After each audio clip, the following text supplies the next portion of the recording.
500 साल तक यह डर रहना चाहिए कि अगर इस देश की सनातन संस्कृति के साथ जो भी कुछ तुमने किया है, इस देश के हजारों मंदिरों को तुमने तोड़ा है, तुम मंदिर तोड़ने वालों के साथ खड़े हो, भारत के साथ नहीं खड़े हो।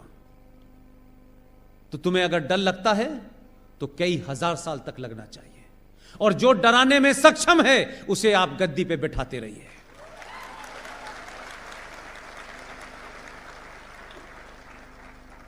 लिहाजा 5 अगस्त और 6 अगस्त को भारत के नागरिक अगर इस बात से खुश हैं कि देश में सब कुछ ठीक हो गया है, असली चुनौती आपकी 6 अगस्त के बाद शुरू हुई है। जिन्होंने 1000 साल में नहीं सोचा था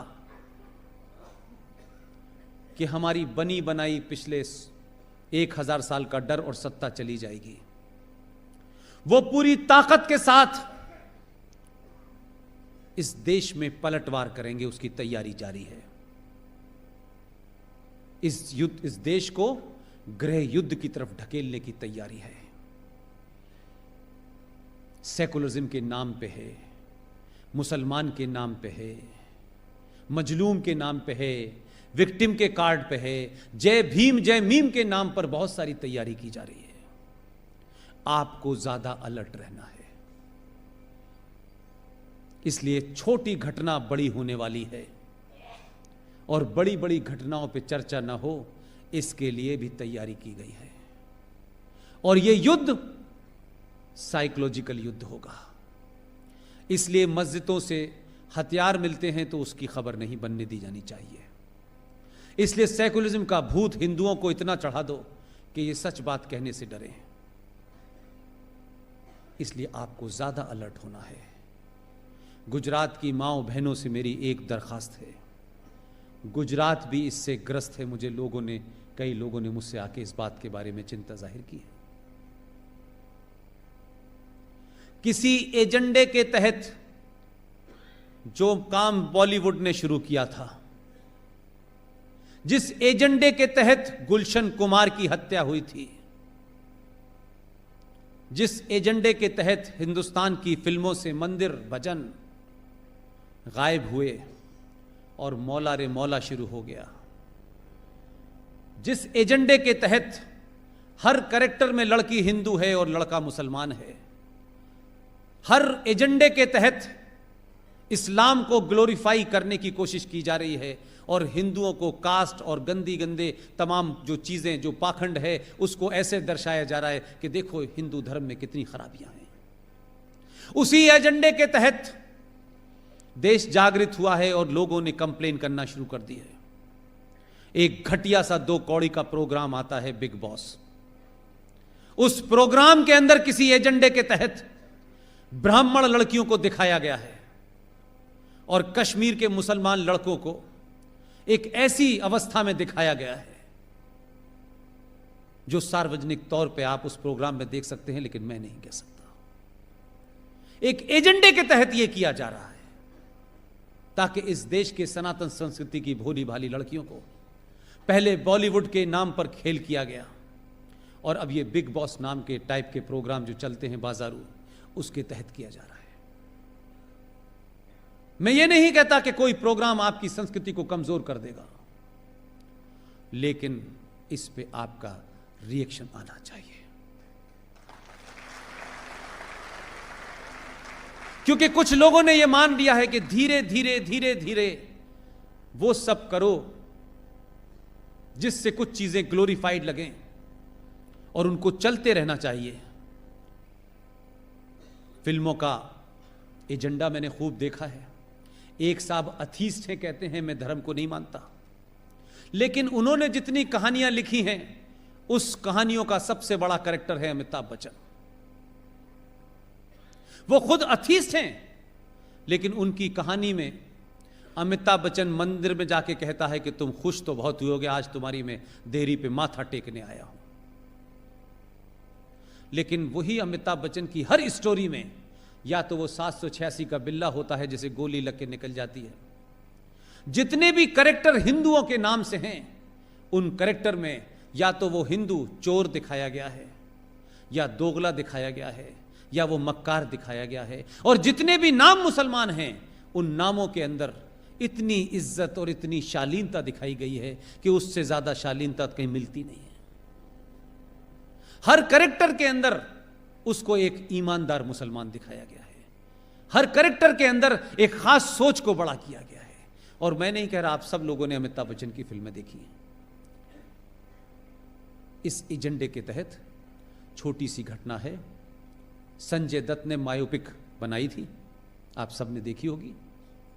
उसी बायोपिक के अंदर एक जुमला है जिसने सब कुछ ब्लैक एंड व्हाइट कर दिया, क्योंकि उसमें कुछ झूठ नहीं है। संजय दत्त के पिताजी सुनील दत्त ने जब नरगिस से शादी करने का प्रपोजल रखा, आप जानते हैं उस वक्त के मुंबई का माफिया डॉन हाजी मस्तान ने फोन किया सुनील दत्त को और कहा कि तुम्हें किसने कहा है कि नरगिस से शादी करो, और उसको अपने उस अड्डे पे बुलाया। ये सच्ची घटना है। और उसने कहा कि मैं नरगिस को खुश रखूंगा, आप यकीन मानिए। इस देश में स्थिति आपकी ये थी कि आप किससे शादी करें, उसके लिए उस मुसलमान अगर माफिया डॉन है तो उसकी भी इजाजत लेनी पड़ेगी। और ली, पूरी जिंदगी उसने ईमानदारी से निभाया, लेकिन उसके लिए एक माफिया डॉन की परमिशन जरूरी थी। लेकिन आपकी लड़कियों को इसलिए वर्गलाया जा सकता है, इसलिए वो इजीली टारगेट हो जाती हैं कि हमारे घर में हमारी माएं, एक एवरेज मां की बात कर रहा हूं, हमारी माएं चमत्कार की खोज में ऐसे ऐसे बाबाओं के यहां चली जाती हैं कि एक बाबा हैं, वो कहते हैं समोसा खाया था, तो वो कहती नहीं, तो उसे चटनी से खाया था, तो उसने कहा खाया था, तो चटनी कौन सी थी, कि लाल रंग की थी, नहीं हरे रंग की थी, तो लाल रंग की खाना सब ठीक हो जाएगा। ऐसे बाबा बहुत घूम रहे हैं। और भारतीय महिलाएं ये कब से चमत्कार में पड़ने लगी। कोई रहीम साहब के घर जा रहा है, ये अलग अलग बाबाओं ने जो दुकानें चला रखी हैं, इसमें सबसे ज्यादा भारतीय नारी क्यों जा रही है भाई? उसका घर संपन्न है, उसके घर में सब कुछ मौजूद है, क्या ऐसी बात है कि वो चमत्कार के चक्कर में अपने बच्चों और बच्चियों को छोड़ करके इन बाबाओं के भुलावे में आ रही है? और वो बाबा क्या क्या करते हैं वो बाद में पता चलता है। आप सनातन संस्कृति की हैं, आप उस वंशज की हैं जिन्होंने जौहर किया है, आप उनकी वंशज हैं जो दुर्गा बन के जिन्होंने अपने दुश्मनों का सर्वनाश किया है। आप लोग अपनी उन लड़कियों से जिन्होंने हाई स्कूल कर लिया है, जिनके अंदर समाज के बदलाव हो रहे हैं, जिनके शरीर में एक नेचुरल बदलाव हो रहे हैं, आपकी वो बेटी भी इसी समाज में रहती है, उसके अंदर भी अजीब अजीब इच्छाएं जो होंगी वो आएंगी।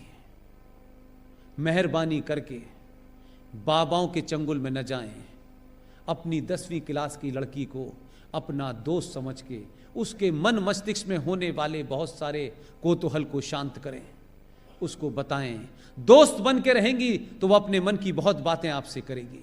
अगर आप सिर्फ मां बन के रहेंगी तो अपनी बात नहीं बताएगी। और इस शहर में बहुत सारे शिकारी घूम रहे हैं जो कलेवा पहन करके लड़कियों के स्कूल के बाहर घूमते हैं और उनको अपने चुंगल में फंसाते हैं।